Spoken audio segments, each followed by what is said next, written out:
A paz de Cristo a todos. Nessa oportunidade, irmãos, eu queria ler um texto aqui nas Escrituras, que está aqui em 2 Tessalonicenses, capítulo 2, a partir do versículo 1,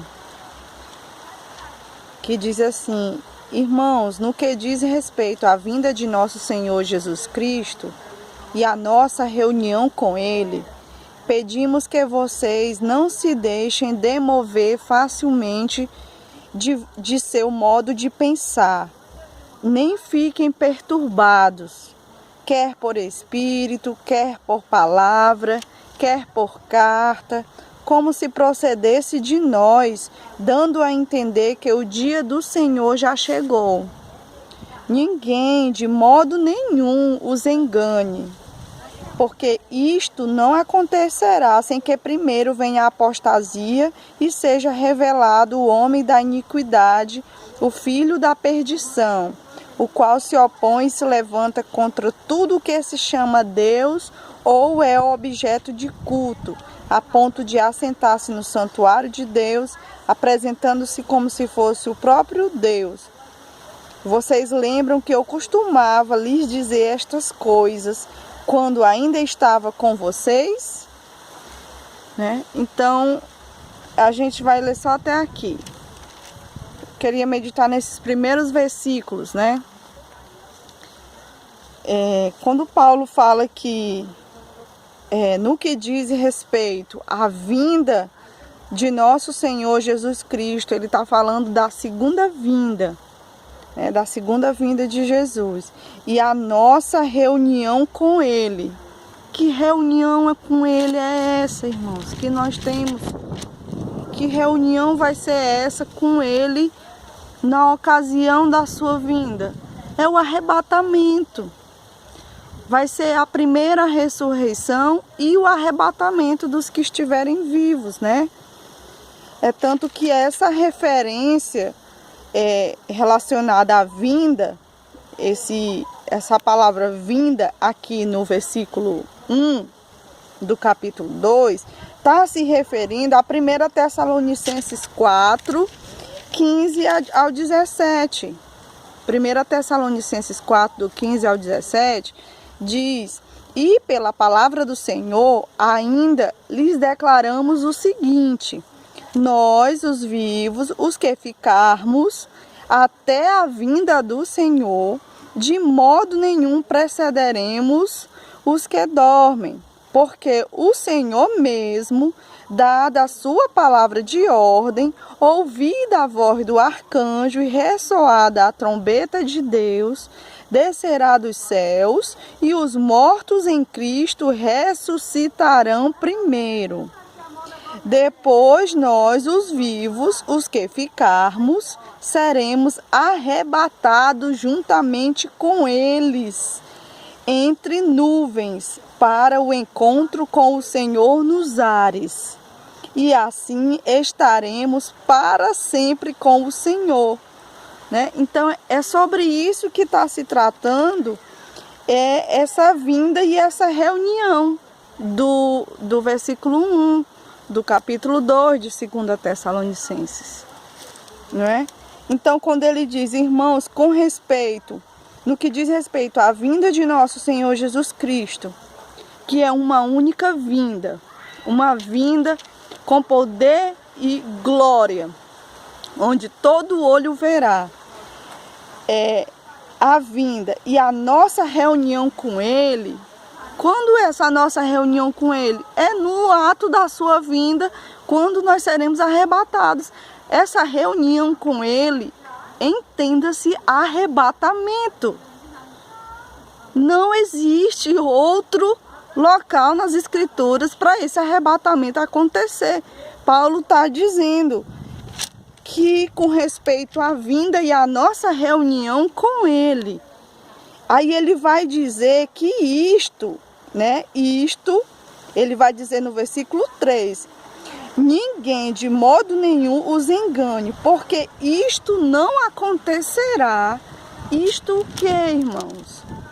O que ele falou no versículo 1. Isto que? A vinda dele e a nossa reunião com ele. A vinda dele e o arrebatamento da igreja.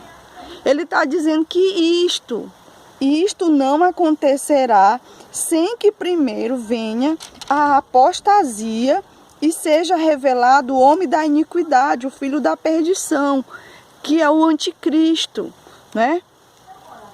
E aí ele vai colocar como uma condição: isto não acontecerá sem que primeiro venha a apostasia e o anticristo, né? Então, duas coisas têm que acontecer. Tem que acontecer a apostasia. A apostasia já acontece há muito tempo, né? Não é de agora, né? Mas essa é uma apostasia, digamos assim, chamada de a grande apostasia. A grande apostasia. Alguns dizem que já está acontecendo, outros que ainda vão acontecer. Então, assim, eu queria falar um pouco sobre o que é essa apostasia, né?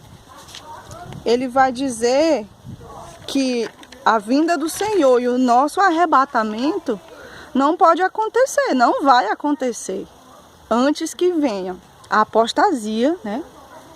E seja revelado o anticristo. E o que é a apostasia? Né? Apostasia vem do termo apisteme, é na forma verbal, que quer dizer fazer retroceder, fazer afastar-se, remover. Outra tradução, retroceder, manter-se de lado, ir embora, deixar alguém, abandonar, afastar-se de alguém, abandonar, tornar-se infiel, afastar-se de, fugir de, guardar-se de, ausentar-se de. Então, esse termo apostasia, no original, é usada no inglês o termo departing, né, que quer dizer partida. Só que não é só a partida no sentido de partir, que muitos entendem que essa partida já é o próprio arrebatamento, mas não pode ser. Não pode ser. Uma Bíblia Bishops de 1568 traz o termo traduzido por fall away em inglês, que quer dizer cair da fé. Então, não é porque está nesse tempo de no verbo, que quer dizer partida, que se refere a uma partida física, né? Tem traduções aqui que esse termo, ele quer dizer afastamento espiritual, que é a colocação principal que Paulo quer trazer. Lá em Hebreus 3,12, vai ser usado o mesmo termo quando está se referindo ao afastamento espiritual de Deus, Hebreus 3,12. Então, como o substantivo, essa expressão como substantivo, ela aparece só duas vezes no sentido de afastamento espiritual. É lá em Atos 21, quando eles falam de apostatarem de Moisés, né? E aqui não é um afastamento físico, né? É um afastamento espiritual, porque Moisés já tinha morrido, né? Há muito tempo. Então, Atos 21, eles falam apostatarem de Moisés, é o mesmo termo, que ele só vai usar como afastamento espiritual em 2 Tessalonicenses 2 e 3, né? O termo apisteme é usado 14 vezes. Dessas 14 vezes, 11 vezes fazem referência a afastamento físico e 3 vezes a afastamento espiritual. Lucas 13, 27, 1 Timóteo 4 e 1 e Hebreus 3 e 12.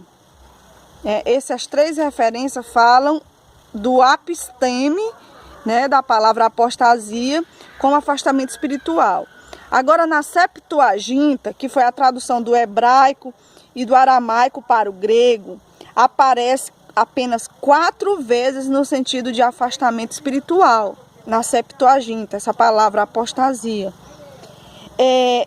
Josué 22, 22, que fala de transgressão ou rebeldia contra o Senhor. 2 Crônicas 29, 19, que fala de infidelidade.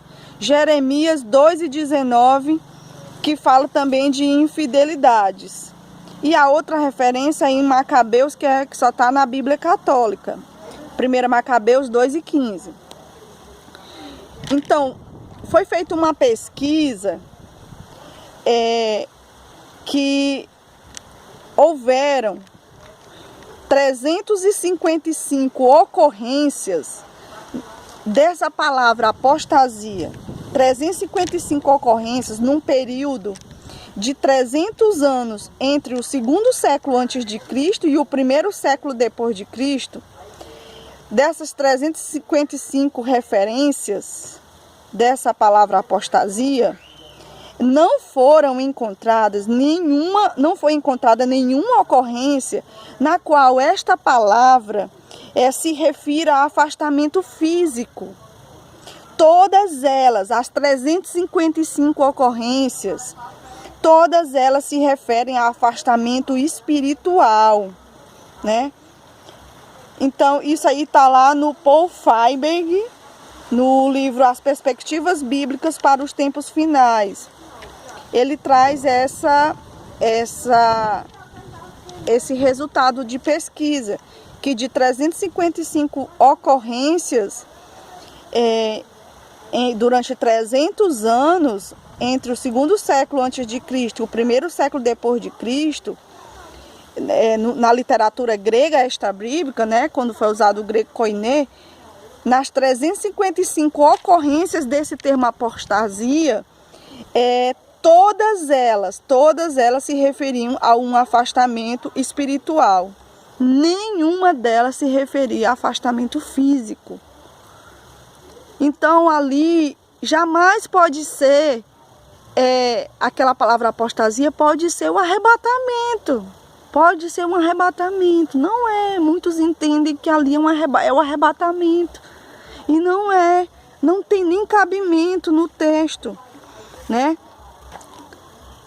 Então, irmãos, o contexto antes e depois vai fazer referência a esse afastamento espiritual. Paulo diz, não será assim. Por que não será assim, né? A vinda e a nossa reunião com ele, o arrebatamento, que faz referência ao dia de Cristo. O dia de Cristo é o dia da vinda de Cristo, né? Quando vai acontecer a ressurreição, que é a primeira ressurreição dos salvos em Cristo, e o arrebatamento dos que estiverem vivos. Que o arrebatamento é um outro termo, harpazo. O termo harpazo está lá em 1 Tessalonicenses 4,17. É o termo que ele usa quando ele diz seremos arrebatados.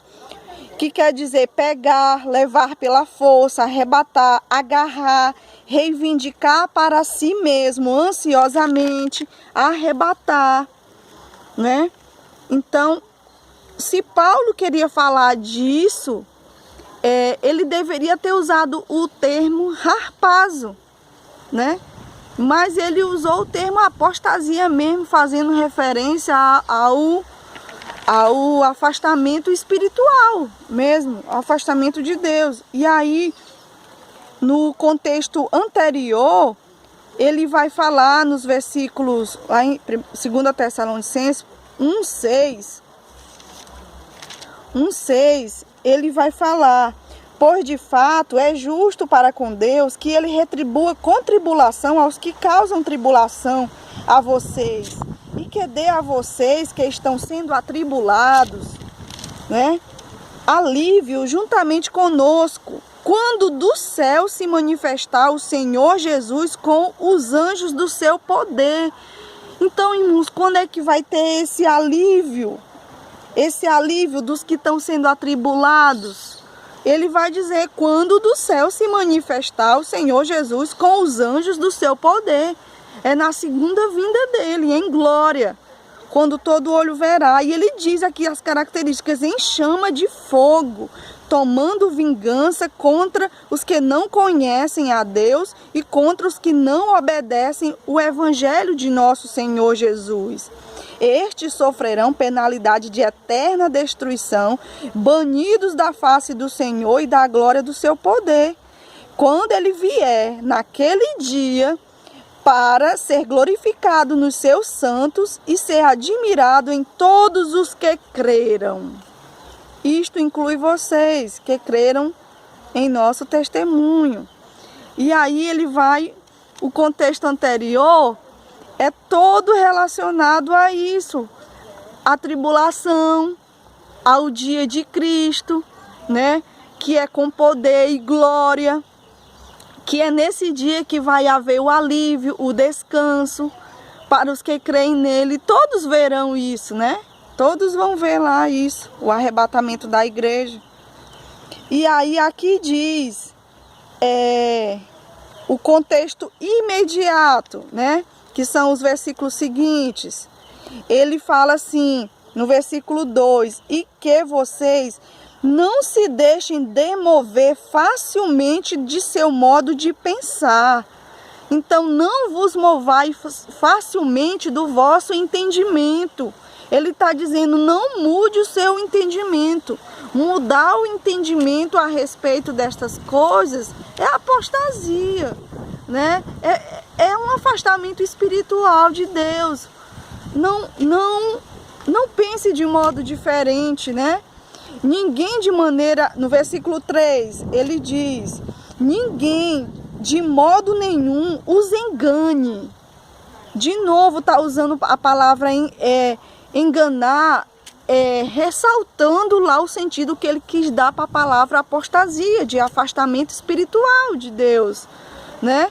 Então ele diz no versículo 3, ninguém de maneira alguma vos engane. Então assim, se alguém te enganar, você vai estar caindo, né, em apostasia, você vai estar se afastando de Deus. Ele está dizendo, não se deixe ser enganado, não se deixe ser levado, né? Nos versículos 9 e 10, ele diz, ora, o aparecimento do iníquo é segundo a ação de Satanás, com todo o poder, sinais e prodígios da mentira, e com todo o engano de injustiça aos que estão perecendo, porque não acolheram o amor da verdade para serem salvos. E é por este motivo que Deus lhes envia a operação do erro para darem crédito à mentira, a fim de serem condenados todos os que não creram na verdade, mas tiveram prazer na injustiça. Então, os versículos 9 e 10, ele está falando aqui, né, da eficácia de Satanás, com todo o poder, sinais e prodígios de mentira, todo engano de injustiça, para os que perecem, porque não receberam o amor da verdade para se salvarem. Ou seja, ele está de novo ressaltando, não caiam em apostasia, né, reforçando o termo que ele usou lá, de afastamento espiritual. E no versículo 13...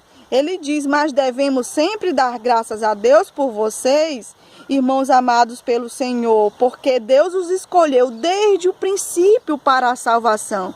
Nos escolheu em Jesus. Quem está em Jesus é escolhido, é eleito. Tem que estar em Jesus, né? Pela santificação do Espírito e fé na verdade. Aí a palavra, fé na verdade. Então, ele está dizendo, tenha fé na verdade, não se deixe enganar, para você não cair na onda da apostasia, né? E no versículo 15 ele diz assim, pois irmãos, fiquem firmes, vai falar de firmeza, fiquem firmes e guardem as tradições que lhes foram ensinadas, seja por palavra, seja por carta nossa. Então, estai firmes e retende as tradições que vos foram ensinadas. Ou seja, não se desviem de Deus. Não se desviem das bases, dos alicerces que foram plantados, né? Da fé, não se desviem. Então, era isso, irmãos. Esse estudo era só para esclarecer esse uso do termo apostasia, aqui em 2 Tessalonicenses 2. E ressaltando aqui que Paulo diz no final, aqui no versículo 7, 2:7, ele diz no 6, e agora vocês sabem o que o detém para que ele seja revelado a seu tempo. Está falando do anticristo. Porque o ministério da iniquidade já opera e aguarda somente que seja afastado aquilo que agora o detém, né? Aquele ou aquilo que agora o detém. O que é que detém o anticristo, irmãos? Existem várias abordagens que dizem o que é que detém o anticristo, né? Mas, irmãos, Paulo cita aqui que ele já havia ensinado no 5. Vocês não lembram que eu costumava lhes dizer estas coisas quando ainda estava com vocês? Paulo tinha Daniel na cabeça. Quando ele citou o anticristo, ele tinha o livro de Daniel na cabeça. Ele tinha aquelas visões da estátua, dos animais, de todas aquelas visões. Ele tinha Daniel, ele transpirava Daniel quando ele falava essas palavras sobre o anticristo. E o que detém, irmãos? É o tempo determinado por Deus. Os tempos estabelecidos, foi isso que Deus mostrou para Daniel. Que tudo tinha um tempo, não ia acontecer na época da cabeça, ali da Babilônia, que era a época quando Daniel recebeu a visão. Não podia acontecer na época dos medos persas, nem né? Toda a revelação, ela é progressiva, é palatina. À medida que Deus vai revelando a Daniel, ele vai tendo novas revelações, novas informações, e que elas vão se completando e chega no Apocalipse, tudo redondinho, né? Todas as informações, as revelações redondinhas, porque é o mesmo Espírito. Então, e o que é que detém o anticristo, irmãos? O que é que detém? O tempo determinado por Deus. É o tempo determinado por Deus. A pedra vinha, a pedra que era cortada do céu, que é o próprio Cristo, ela vinha e batia nos dedos da estátua, né? Então tem que ser naquele tempo, ali, depois que se formarem os 10 dedos da estátua, e no tempo determinado, quando vier a grande apostasia e se manifestar o anticristo, o tempo está correndo, né? E aí todas as coisas cumprirão tal qual como Deus revelou. Era essa, irmão, a reflexão que eu queria trazer. A paz de Cristo a todos e até o próximo vídeo.